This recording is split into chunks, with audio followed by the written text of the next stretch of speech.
Je pense qu'il s'est réellement passé pour qu'il tue un amiral, c'est qu'il était à la rêverie, il a giflé un Tenryubito, où il a dû faire un truc face à un Tenryubito, un manquer de respect, un Tenryubito de ouf. Et du coup, bah, forcément, bah, tu touches un Tenryubito, il y a un amiral qui débarque. L'amiral, il a débarqué en mode qu'est-ce que t'as fait? Et il l'a tué. Ok, alors attends. Bon, t'as lancé le sujet, donc on y va directement. Après le Kara Ah, il y a Design. Uken qui vient d'arriver, je crois, non?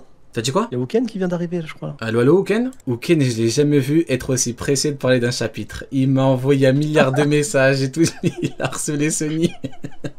Le pire, c'est que c'était censé être dimanche. Et je lui ai dit vendredi, il m'a dit non, j'ai entraînement et tout. Mais là, il a réussi à se libérer 1h30 avant. Tellement que... Ah, il sait très bien. Il sait très bien. Du coup, bah écoute, en vrai, vu que tu viens de nous rejoindre, est-ce que tu peux nous mettre une note et un avis global au niveau du chapitre? On était sur le design de Xebec, là, dis-toi. Donc, on vient de finir le design. Donc, en vrai, t'as rien loupé. Ok, parfait. Bon, déjà, bonne soirée à tous. Bonsoir à tous. Bonsoir, Allez, mon frère. ciao. Allez, à bientôt. Il arrive, il a dit bonne soirée. Allez, à la prochaine. Bon, regardez, c'est simple. C'est simple. Le chapitre, c'est 12 sur 10. 12 sur 10.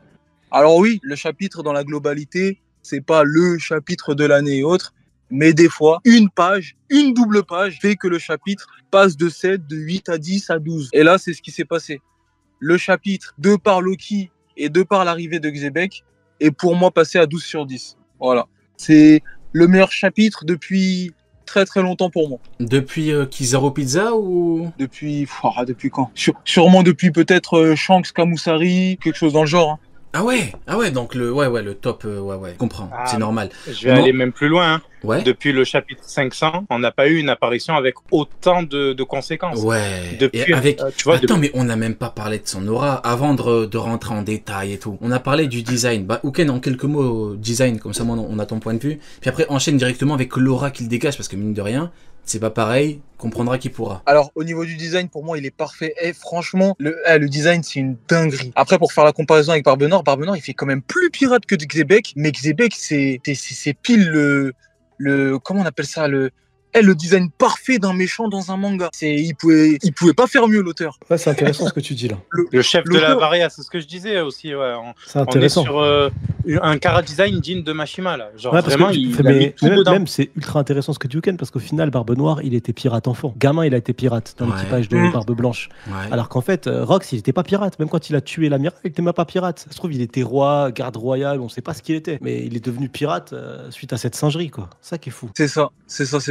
Et par rapport à son design, quand tu regardes ses cheveux, tu regardes comment on appelle ça, l'espèce de tatouage qu'il a à l'œil. Oda, il s'est appliqué, il est costaud, il est fit. Ah non, franchement, le design, il a toutes ses dents. Non, les yeux. Non, franchement. Ah, j'en rigole tout seul, les gars. Il a perdu la tête, on l'a perdu. Attends, qui a découpé une montagne? C'est lui? Ah, on sait pas. Normalement, c'est lui parce que juste avant, il y a marqué putain, c'est quoi ce pays de fou, où est-ce qu'on va? Et d'un coup, la montagne se fait couper. Bah, il peut y avoir Shiki aussi. Hein. Shiki qui a laissé 2 sabres. Ouais, Shiki, il a également. Ouais. Bon, peu importe. Moi, je pense que c'est pas. Ouais. Moi, je pense que c'est. Je pense que c'est Xebec à la montagne. Hein. Parce que, comme dit Neil, on dirait il est en colère, tu vois. Il est saoulé, donc sous la colère, il découpe une montagne. Ok. On dirait ça le fait chier, genre, de pas trouver la route, donc il a créé lui-même, quoi. Tu vois, et la vision Rio, c'est un mec qui va tout droit. S'il y a quelque chose qui le fait chier, il casse. Exactement.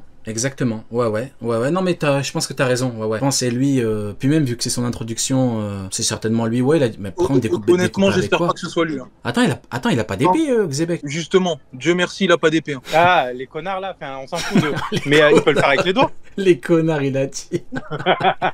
Les connards. Il y avait une théorie qui était drôle, qui avait popé, du coup elle était sympa. C'était qu'en fait il soit le détenteur du fruit du démon de l'eau. Moi, je dis la vérité, rien qu'avec ses doigts ça me suffit. Hein.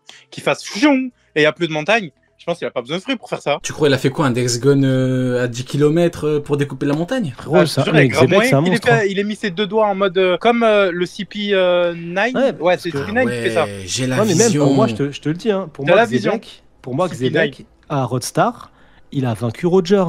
C'est pour te dire le niveau de Xebec. Hein. Mais regardez. Sony ont passé une bonne soirée, laisse Roger tranquille. Je rigole. Non, regarde. Rio, le CP9, avec leurs jambes, ils arrivent à utiliser des techniques de sabre.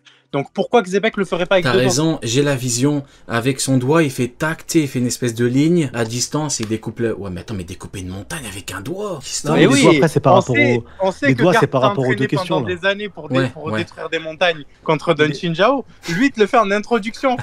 Pour moi, les doigts, c'est juste par rapport à la question, en fait. Quand il dit, ouais, j'ai 2 questions, et du coup, il monte ses doigts, tu vois, j'ai 2 questions, et les 2 réponses doivent être oui. Ouais, mais l'un n'empêche pas l'autre. Exactement. Il peut très bien avoir fait... Incroyable. Bon, du coup, ouais, on en revient au... Il y a tellement de trucs à dire, je suis choqué. J'imagine même pas le prochain chapitre. On va manger du Xebec. Rox Xebec ne ment pas. Rox Xebec ne ment pas, c'est la vérité qui se trompe. Je vous ai dit, les Chuck Norris Facts avec Xebec, ça marche. Tu m'avais pas dit que c'était ça, j'aurais dit masterclass, mais ouais, c'est vrai que ça vient de. C'est vrai que ça vient de ça. Non, tu es obligé de l'avouer là. Ouais, non, honnêtement, si tu m'avais pas dit que ça venait de ça, j'aurais dit banger, mais après, c'est vrai, ouais, c'est vrai. Du coup, ouais, Uken, t'as dit que design parfait, bah, du coup, comme nous tous, du coup, a priori. Aura. Qu'est-ce que t'en penses un peu? Bah l'aura justement, moi il y a une page que je trouve très très intéressante par rapport à son aura, je vais te la partager là dans le chat. Après il y a qu'une double page, je crois pas qu'il y a... C'est plutôt que c'est sans les dialogues et tout. Ah vas-y. En gros elle est plus parlante, là je l'ai envoyé dans le chat. Ah il y a un mec qui l'a... Ok, attends, je vais la montrer, ouais, pas mal. Quand tu vois Xebec et que tu vois Barbe Blanche, Shiki et tout derrière, même si on sait que c'est les Shiki jeunes et tout, ça reste Shiki, ça reste Barbe Blanche. Ah non, c'est pas un Barbe Blanche en mode jeune, parce qu'on l'a vu sans la moustache. Où il avait son capitaine qui lui disait ouais je veux une famille. Quand je dis jeune, attention, quand je dis jeune, il a peut-être 28 ans, 30 ans. Hein, là. Oui, attention. Mais ce que je veux dire par là, c'est que c'est le Barbe Blanche qui a déjà fait ses preuves dans la piraterie là. Non, oui, non mais ce que je veux dire c'est que c'est pas le Barbe Blanche Prime ou quoi. C'est pas le Barbe Blanche face à Oden et tout, mais ça reste Barbe Blanche. Oui, voilà. Toi, tu dis c'est pas le Barbe Blanche contre Roger, en gros, c'est ça? Ouais, exactement. Ouais, non, ouais. Je suis d'accord. Et en gros, c'est pas le Barbe Blanche à son meilleur niveau, mais ça reste un Barbe Blanche monstrueux, peut-être même niveau empereur. C'était à combien de temps? C'était à combien de temps exactement là? 48 ans, non? Attends, on va reprendre exactement la temporalité. On va avoir plus, ça va être facile. Il a 48 ans? Marqué, ouais, 48 ans. Attends, mais Barbe Blanche, il est censé avoir quoi, 74 ans s'il était encore vivant, ouais, je crois. 74. Donc il a 26 ans. Ouais, c'est ça, 26, 27, ouais. D'accord. Les mecs, c'est une dinguerie. Oda, ils viennent nous pondre la plus grande double page de tous les temps. J'ai bien peur d'avoir raison. Je crois qu'on n'a pas mieux. Hein, le Barbe Blanche qu'on voit là, c'est le Barbe Blanche qui est déjà plus fort que comment il s'appelle, Weeble. Parce qu'on nous dit que Weeble, en gros, c'était la force de Barbe Blanche sans la moustache là. Quand il était avec son capitaine avant, quand il était jeune, au même âge. Là, il est déjà plus vieux, de 2 ou 3 ans, mais il est déjà plus vieux. Donc, c'est vraiment le Barbe Blanche qui démarre à son niveau. Donc, il est peut-être pas Yonko, je sais pas, honnêtement, Yonko, je vais pas m'avancer. Mais en tout cas, il est déjà confirmé. Termine avec Laura, puis après, on parlera également du fait que futur capitaine de l'équipage des Rogues, c'est même pas encore un équipage, putain. Oh, c'est une dinguerie. Sonny, qu'est-ce que t'en penses un petit peu de l'aura du bonhomme, ce qui dégage? Bah, l'aura est incroyable, mon ref. Derrière, t'as Shiki qui le suit. Billet en mode Wano, ta barbe blanche, comme vous le dites en fait. Rien qu'à son âge, il a 27 piges le bout. Il est monstrueux. Quoi qu'il arrive, qu'il ait le niveau empereur ou pas, s'il l'a pas, il est tout proche. Donc au final, ça reste un monstre, ça fait partie des êtres les plus puissants de la planète du monde de One Piece vivant. Et il le suit. Et c'est vraiment la manière dont il arrive. Tu sais, il arrive d'une manière nonchalante, il ressemble pas à un pirate, tout comme le dit le frérot Uken. Donc est-ce que c'était un ancien roi? On sait pas. Qui il était réellement, je pense qu'on va peut-être l'apprendre avec la discussion qu'il aura avec Harald. Même si dans le chapitre, à un moment, Harald parle de quelqu'un qui l'a aidé, potentiellement ce serait lui. Ouais, je pense aussi. Donc à voir, mais ce personnage-là, et c'est surtout en fait ce qui est intéressant, c'est dans l'utilisation du design. Oda, il a masqué ce visage de ce personnage-là pour éviter de nous montrer le lien avec Barbe Noire jusqu'au moment où il doit le montrer, parce que Rox va être développé partiellement ou entièrement dans ce flashback, à voir si God Valley sera introduit ou est-ce qu'il va le laisser pour plus tard, on verra. Ça, c'est Oda ce qui décidera de faire de ce flashback-là. Mais qu'il ait le faciès comme ça de Barbe Noire avec ce design-là, c'est juste pour nous montrer que ce personnage-là est important et surtout... Ouais, un chien de la voisine. Oh, qui c'est qui a Garp là? Qui c'est qui a Garp? Oh, il va fermer sa gueule, Garp ou quoi? Et ça fait partie de l'aura qu'Oda veut nous donner, parce que comme tu le dis, cette double page elle est importante, mais ce qui est intéressant, c'est qu'est-ce qu'a voulu faire passer comme message Oda. Oda, dans cette double page, à la première apparition, il te met une phrase comme pour te dire: c'est un monstre. On te dit père de Barbe Noire, l'un des 4 empereurs. Pas juste père de Barbe Noire. Ouais, exactement. Le père de l'un des 4 empereurs, on T'as stipule. tellement tout dit. Et dans le message, il dit il a tué un amiral de la marine comme s'il avait acheté une baguette. C'est le même aura. Il n'y a pas le prénom du soldat de l'amiral en question. On s'en fout. Le vice-amiral qui s'est fait tuer, comme on a dit la dernière fois, par les avis de recherche de la Cross Guild, on a son nom. Il a quelque chose. Les Shichibukai qu'on n'a jamais vus, on a son Kara Design, on a son nom. Alors qu'il a été tué dans une mutinerie éclatée au sol. Là, on te dit, il a tué un amiral de la marine comme si on te disait, ouais, il me restait 2 €, j'avais envie d'un bonbon, j'ai acheté un bonbon. C'est pareil. Tout ça, c'est structuré au-delà du design. C'est comment est-ce qu'on te l'a rapporté, la montagne qui est coupée, en sachant que c'est une montagne, mais c'est pas une montagne en fait. C'est une montagne qui paraît, voilà, c'est une montagne d'Elbaf et dans le monde des enfers. Ça veut dire que c'est encore plus violent que ce qu'on peut voir en haut d'Elbaf. Et t'as coupé ça comme si c'était du beurre plante à fin léger là, même pas dur du frigo. Gros, c'est tout cette double page, c'est pour te dire. Voilà, le monstre, le pirate le plus fort que vous ayez peut-être vu 2 secondes, à débarquer. Tu vois. Je vais te laisser parler, Neil, mais c'est vrai, c'est une montagne d'Elbaf. C'est une foutue montagne d'Elbaf. Donc Oda, s'il te la montre, c'est pas pour rien, c'est pour... Non, je pleure sur le poulet. Vas-y, Neil, je t'écoute. Ouais, est-ce que vous vous rappelez quand on m'avait pris pour le fou du bus, quand j'ai dit Garling, il a dit à Gar, dites aux marines de rester sur le côté là-bas, on s'occupe des problèmes de God Valley. Là, maintenant, on sait que, voilà, il y a 8 ans, c'est même pas aujourd'hui, il y a 8 ans, il a tué un amiral pour avoir sa première prime. Est-ce que maintenant, vous pensez réellement que Garth, quand il a dit « Venez, on va aller voir Roger et Xebec », il avait son mot à dire quelque part? Quand Garling lui a dit... Il a fait caca culotte avant de prononcer le Xebec, il a déjà fait caca culotte, soyons sérieux. Mais regardez bien les mots de Garling. Garling, il dit « Occupe-toi de l'évacuation des civils ». Par civils, bon, à mon avis, il entend plutôt les dragons célestes présents sur le truc, là, parce que les civils sur place, ils étaient censés être chassés. Mais bref, il dit « Occupe-toi des péons », en gros. Il lui dit, tu vois, il dit « Non, dites à la marine de s'occuper des péons, des évacuations ». Jamais de la vie, jamais, aucun moment, jamais, il va aller sur le champ de bataille qui oppose Roger à Xebec. Non. Regarde, le mec, on va en parler après, mais première mission, il tue un amiral. Garp, il va faire quoi contre Xebec? C'est en sérieux, mais on en parlera après. On va d'abord terminer avec Laura. Pour moi, on va me dire, pour le coup, on peut me dire que j'abuse et tout, mais après avoir eu l'une, si ce n'est la plus grande double page, et l'une, si ce n'est la plus grande introduction, en termes d'aura pure, hein, c'est comme les épéistes purs, oui, ça existe. Le plus haut niveau qu'on peut avoir, hein, le mec, c'est malveillance, méchanceté et un petit peu de... Tu sais, il est intriguant. Tu dis la relation avec Harald et tout, et surtout pour moi, Sunny a totalement tout dit. Père de Barbe Noire, virgule, l'un des 4 empereurs. On te dit que son gamin, c'était pas un commandant, son gamin, c'est un empereur. Et pour terminer, derrière lui, il y a qui? Moi, tout à l'heure, quand j'ai réagi, j'ai dit que, bon, c'était pour rigoler, mais je le pense vraiment. Barbe Blanche, il est derrière, parce que Xebec, il montre, c'est qui le patron? C'est qui le papa? C'est moi, je suis le papa. Donc Barbe Blanche, chez qui vous êtes en arrière, et c'est moi qui parle, c'est moi qui pose les questions. Même au niveau des phrases qu'il emploie, j'ai 2 questions, tu vas répondre oui à mes 2 questions. Pourquoi? Parce que c'est ce que j'ai envie d'entendre. Est-ce que vous vous rendez compte? On est sur du top personnage là. Là, c'est historique. Là, Oda vient d'introduire l'un des plus grands GOAT de tous les temps. Et je pense que personne n'est prêt. Il y a Hydros qui dit quand même qu'on a tort, hein. Mais est-ce que tu penses qu'on en a quelque chose à foutre de ce que pense Hydros? Question sérieuse. Non, mais je veux, écoute, attends, je vais faire comme Xebec. Je vais te poser une question et j'ai envie que tu me dises non, donc tu vas me répondre non. Est-ce que j'en ai quelque chose à foutre de ce que pense Hydros? Non, parce qu'en fait, j'avais envoyé la page, mais j'avais pas pu dire ce que je voulais dire par rapport à l'aura de Xebec. En fait, il y a quelque chose de très important qu'il faut savoir.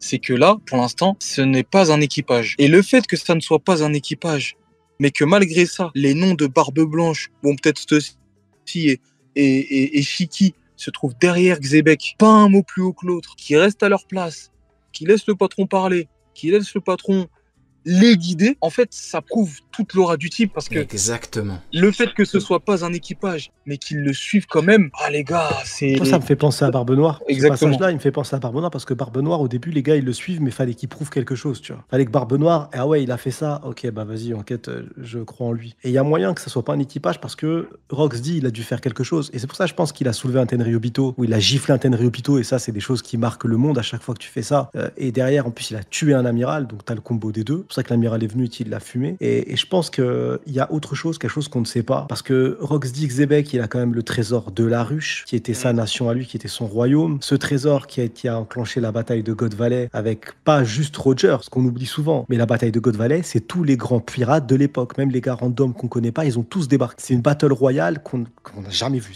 Tous les plus grands pirates du monde ont débarqué. Et parmi ces grands, il y avait Roger, mais Roger voulait se venger de Rox. Donc je pense qu'il y a quelque chose qui est lié à l'histoire de One Piece. Et donc Rox, il a ce délire de devenir roi du monde. Et c'est parmi ce désir de devenir roi du monde, il doit accomplir des choses pour y arriver. Pas qu'une question de puissance, il faut autre chose. Et ce autre chose sera peut-être compté lors du flashback, parce qu'il faut pas oublier que sur quand même Elbaf, on apprend des choses tout de même sur l'histoire et sur le lore de One Piece. Et je pense que Rox dit Xebec est lié à ce lore-là, est lié à ces éléments-là. Peut-être pour ça qu'ils le suivent. Et comme ils vont avoir la validation que gros, c'est pas une fraude, même par rapport à ses promesses, là, à ce moment-là, naîtra l'équipage des Rox. T'as tout dit. Écoute, t'as tout dit. Et on en vient justement en parfaite transition, toute trouvée, j'ai envie de dire, par rapport à Barbe Blanche. Parce qu'effectivement, Barbe Blanche, c'est quand même un monstre. Alors, effectivement, là, il est pas à son prime, mais on nous dit officiellement qu'il a atteint son prime 2 ans après God Valley. Donc, il était quasiment à son prime quand Xebec était son capitaine. Et pourtant, il a toujours été son capitaine. Il n'est pas parti avant que Xebec perde la vie, ou c'est pas, on connaît pas exactement, mais a priori, on nous dit qu'il est mort. Donc, ce que tu as dit également, Uken, ça me fait penser à... Tu te rappelles quand il a dit la ferme Newgate? Est-ce que tu te rappelles? Moi, je disais que il a dit, Barbe Blanche, ferme-la. Oda, déjà là, ça fait partie de tout ce qu'Oda nous a dit par rapport à Xebec avant qu'il nous le révèle. Ça pouvait faire sourire en mode c'est une blague et tout, mais pour moi non. Quand il a dit la ferme, c'est pas en mode Nami qui dit la ferme à Luffy. Xebec, c'est un mec, tu rigoles pas avec lui. Il a frappé le gamin. Et Barbe Blanche, qui a priori, tu sais, un lien un peu avec les enfants, c'est un bon gars et tout. Même là, tu sais, il dit ouais, il est en train de pleurer et tout. Tu vois un petit peu les prémices de ce qu'il deviendra plus tard. Il lui a dit ferme-la. C'est moi le patron, parce que Xebec, c'est le genre de mec que tu ne peux pas contrarier. Mais moi, j'ai une question plus large. Je vais commencer Kuken. Est-ce que tu penses qu'il est comme son fils au niveau du caractère et au niveau, surtout, de la gestion de l'équipage? Je m'explique rapidement. Barbe Noire, c'est pas le genre de mec qui va tarter un mec qui peut mal lui parler ou mal lui répondre ou dire un mot de travers dans son équipage. Tu vois ou pas? Xebec, je sais pas, j'ai l'impression que si Shiki ouvre trop sa gueule, il lui met pichenette dans la gueule, il lui dit ferme-la, la prochaine fois je te tue. Est-ce que tu penses qu'ils sont pareils ou pas, honnêtement?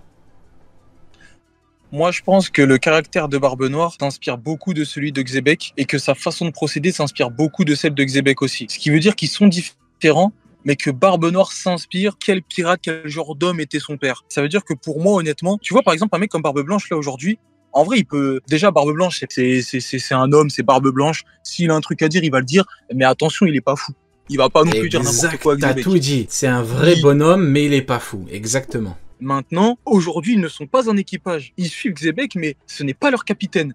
Ce qui veut dire qu'ils l'écoutent sans que ça soit leur capitaine. Donc c'est pour ça qu'en vrai, en fait, c'est pour ça que même à God Valley, vous voyez quand Barbe Blanche il dit qui t'a dit que t'as le droit de nous donner des ordres, des trucs comme ça. En fait, c'est juste les habitudes qui sont restées. Ils savaient que c'était le capitaine et tout, mais en vrai, c'est les habitudes qui sont restées parce qu'aujourd'hui, Xebec n'est pas leur capitaine, mais ça reste l'homme qu'ils ont suivi. Et ça me fait un peu penser au pouvoir de Luffy, parce qu'en vrai. Xebec et Barbe Blanche, là, si on regarde bien, ils n'ont pas énormément d'âge d'écart. Qui veut dire que le fait que ça soit pas le capitaine, et qu'il soit pas leur capitaine, mais qu'il soit leur meneur, et le fait qu'il n'y ait pas beaucoup d'âge d'écart entre les deux, la connexion entre eux, exactement, leur relation, elle est pas comme si c'était Barbe Noire avec Burgess, ou tu vois, c'est pas la même chose. Il y a quand même une certaine relation entre guillemets, de proximité entre eux. On sait qu'il y en a un qui est quand même au-dessus.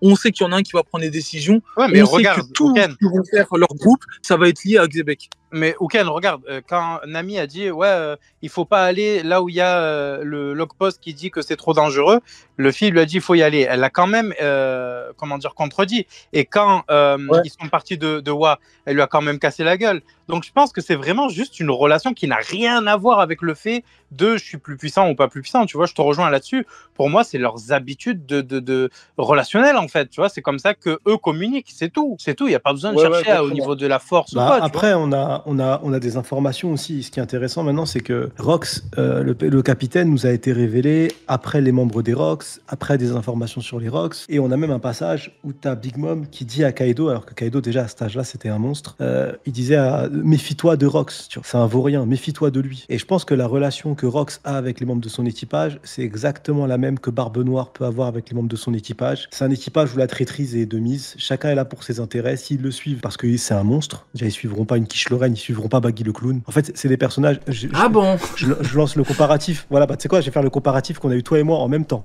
On a eu l'éclair dans cette tête en même temps. Exactement. C'est pas Mihawk qui a besoin de se cacher. C'est pas Crocodile qui, lui, il veut se servir du gars pour faire ses bis dans l'ombre. C'est pas le cas du tout. Shiki, c'est un mec qui fait une descente à Marineford à 6h du mat parce qu'il croit pas une seule seconde que la marine est en capacité de vaincre Roger, même mourant. Et il a eu raison, vu qu'il s'est rendu. Il se cache pas, exactement. Barbe Blanche, c'est un gars mourant en phase terminale d'un cancer qui va s'attaquer à toute la marine. Il s'en fout. C'est ce genre de personnage-là. Mais donc, du coup, pour moi, c'est exactement le même scénar. Et je pense qu'il y a un respect parce qu'au final, sur l'équipage de Barbe Noire, initialement, on s'est dit, ils sont que là pour leur intérêt, ils vont le trahir. Et pour autant, Katarina Devon et le sniper fou, quand ils sont avec Saturne, ils lâchent le monde, tu vois. Et la manière dont ils disent Barbe Noire, ce qu'il veut, c'est le monde. Il y a du respect sur leur capitaine, tu vois. Il y a quand même du respect, chose qu'on pensait pas qu'il y avait à l'époque. Et je pense que c'est exactement le même scénar. Rox dit que Xebec, c'est une merde humaine. Je pense pas que ce soit un bon gars. C'est juste un monstre de puissance qui est là pour ses intérêts. Et en gros, nos intérêts peuvent être en commun à un moment. Donc suivez-moi si vous voulez. Et il va forcer personne à le suivre. Si tu veux le suivre, tu le suis. Et donc là, en l'occurrence, ils le suivent. Mais qu'il y a que des traîtrises dans cet équipage. Et on l'a bien vu. Carrément. Ouais, Tetris. Il y a des traîtrises. Il y a des traîtrises dans cet équipage. Et comme il y a pu avoir un God Valley, où finalement, Big Mom, on l'a vu, elle a foncé direct récupérer les fruits du démon pour sa gueule. Voilà. Donc il y a ce côté, pour moi c'est l'équipage de Barbe Noire, c'est exactement le même que les Rox, et c'est pour ça qu'à l'époque il y avait un truc où ça me rendait fou que certains mecs disaient que non, les Rox, les nouveaux Rox, c'est la Cross Guild, en fait les nouveaux Rox, c'est Barbe Noire, c'est le crew de Barbe Noire, des pirates qui étaient dans le niveau le plus sale d'Impel Down.